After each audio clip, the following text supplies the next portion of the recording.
Hello everyone, সবাই কেমন আছে? আমি তো খুব ভালো আছি। দেখো আমি এখানে 500 গ্রাম মতো মুগ ডাল নিয়ে নিয়েছি, ওইদিকে নিয়ে নিয়েছি 400 গ্রাম মতো ডালিয়াটা আমি অল্প কম নিয়েছি।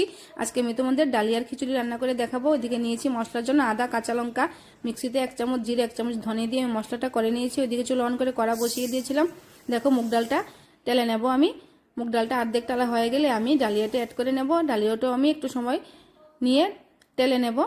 ওইদিকে চুলো অন করে একটা প্যানে দেখো জল বসিয়ে দিয়েছিলাম খিচুড়ির জন্য। জলটা গরম হয়ে গেছে। আমি তেলে নেওয়া ডালিয়া আর মুগ ডালটা দেখো ঢেলে দিয়েছি। একটু নাড়াচাড়া করে স্বাদ মতো লবণ দিয়ে দেবো।